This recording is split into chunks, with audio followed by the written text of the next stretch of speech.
something you should know.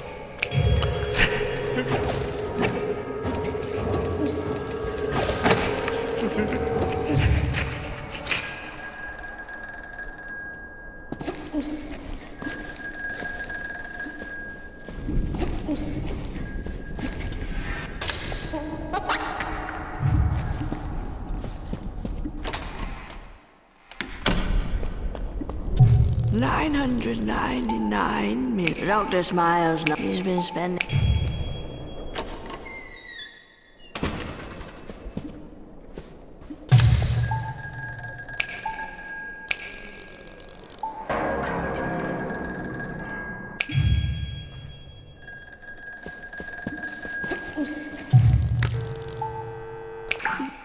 Please come home. Something's not right.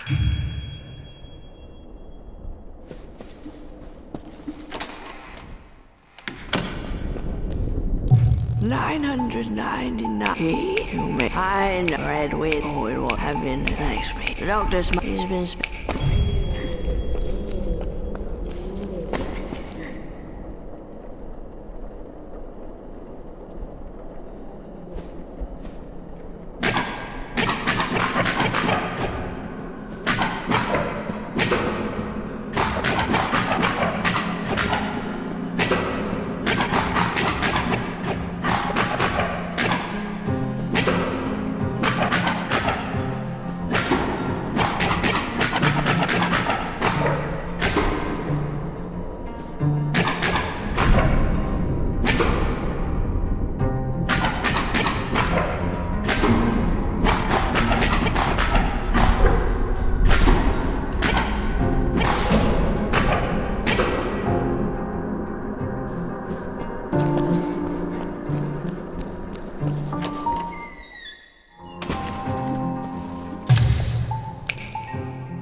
I'm sorry, Pete, but I lied to you. Dr. Smile smiled a smile wider than a mile. He drooled a hungry discharge. His pupils began to enlarge. Pete, you made it to my feast. My children and I now have much to eat. That silly wren is just a doll. You're just in time for nightfall. See, you are just the appetizer. My children will ravage Red Wind after, and when we're done, we'll look and feel innocent, just like our gold.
The final note sang loud and true and reminded me of you.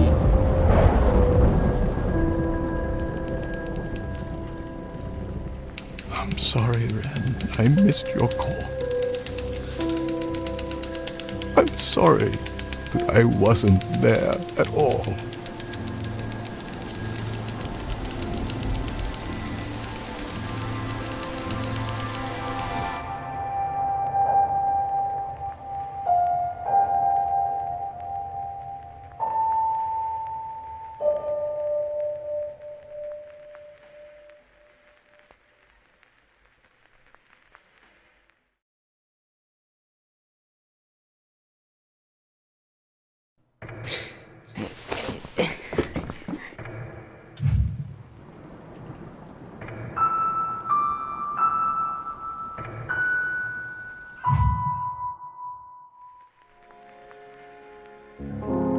Your song reminded me of when we were kids.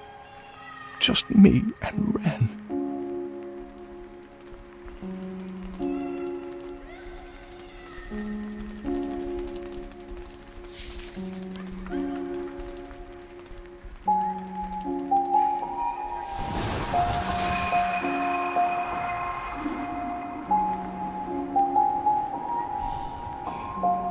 And in this coma, high up above, my one true love whispered.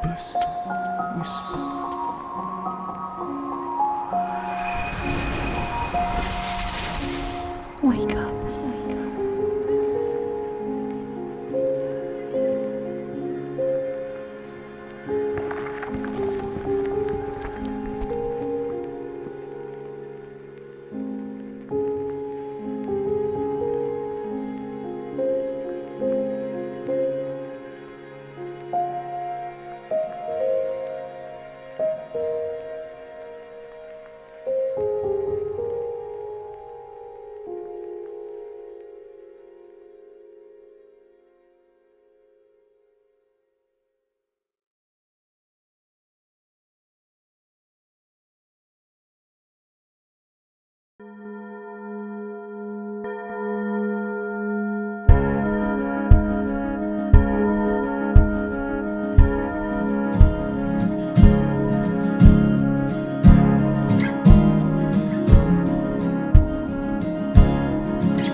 Production. The video you see on the screen is a playthrough of the hit game Coma, released in 2000 and...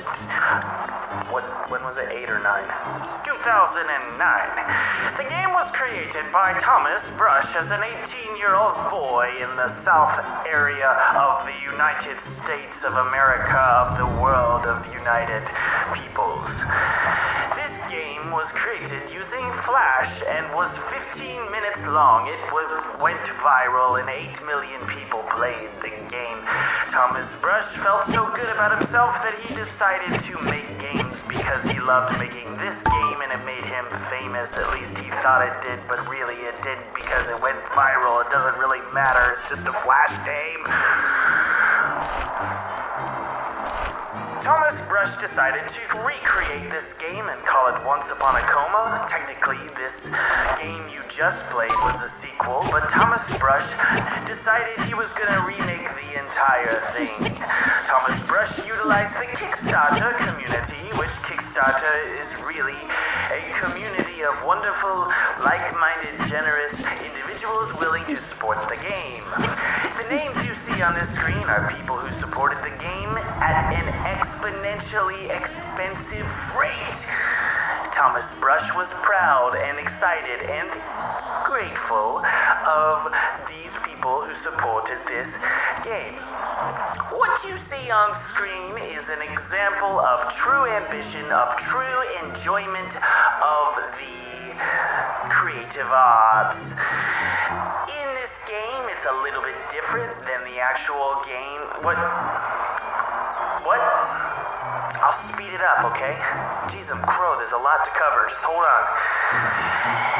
In this game, you play as this little black thingy named Pete, and you explore the world around you. The current version of Once Upon a Coma is a little bit different than the actual original Coma.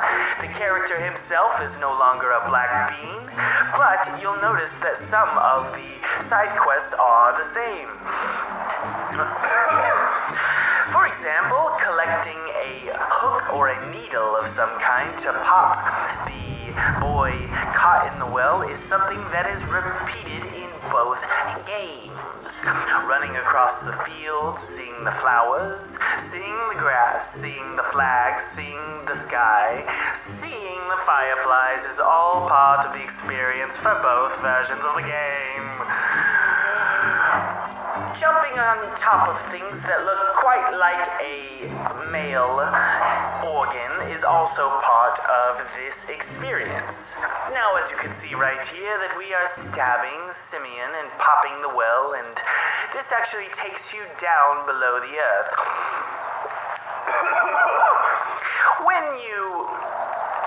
What you'll notice is when you actually drop down into the well area of the game, it is quite similar, except the name is different. The Silver Chute. You'll notice that the Silver Chute is guided by a light that you see swinging on this vine. When you decide to explore the world, you'll notice that it's a lot different than the Spiderian Well. The Spiderian Well was a complete remake, as was the game itself, so who cares? There is a snake here, and you'll notice that getting inside the snake's belly is considered part of this level, whereas in the new game, you don't quite get in the snake's belly, rather it is a boss battle. Now upon re-examination, you'll notice that the placement of all of the levels, placement of the water, placement of the titles, placement of the colors, placement of the pixels, everyone enjoys this game regardless of if it was changed, alright? It was changed. This game is different than the sequel. It's different than the reboot. So what I will say is Thomas Brush decided that the best thing to do, the best course of action would be to create a completely new game because he didn't want to piss off his fans.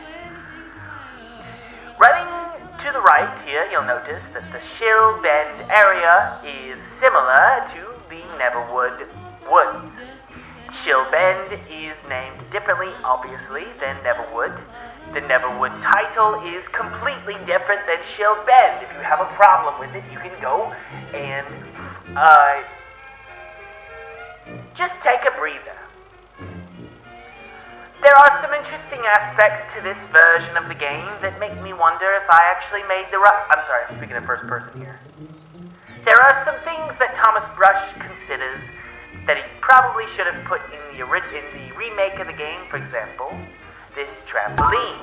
But he didn't have time, and he's pissed now that he didn't do it. But this trampoline is actually one of the key hallmark features of the original Flash game. It's what made the game viral. It's what gave it 8 million views. And Thomas wishes that he could put it in the game, but now he knows that he didn't have the time at all. Jumping into the clouds is another experience that you just want to experience for yourself. Running in the clouds is something that's special, and Thomas wishes that he could put it in the remake. There's this creature in the sky, this fat old lump of coal that you can talk to, and it's called Boyce's mother. Perhaps in the future, if Thomas adds DLC content, he will one day be able to add Gamboise's mother. Dropping down below, you can bounce extra high. Dropping down below, you can drop down. Dropping and jumping, listening to music. Running to the left, looking at the boys hanging. Up the hill, just over the grates and out of the woods. Pete is exploring fun. Thomas liked to make this game, he did. Now, as you'll notice, sometimes things in this game are incohesive and the story is not necessarily something you would enjoy, because it doesn't quite make sense. This is because Thomas created this game on his bedroom mattress when he was 18 years old in the middle of school, and he didn't quite have the budget or the time to create a 100% cohesive storyline. This is why the remake is so important. Thomas Brush decided that it was important that the new remake game, would be much more exciting with a cohesive story. Putting the story together was a challenge because he wanted to ensure that the game would be repeated and similar to the other one, this one, but he also wanted to make sure that it stood on its own.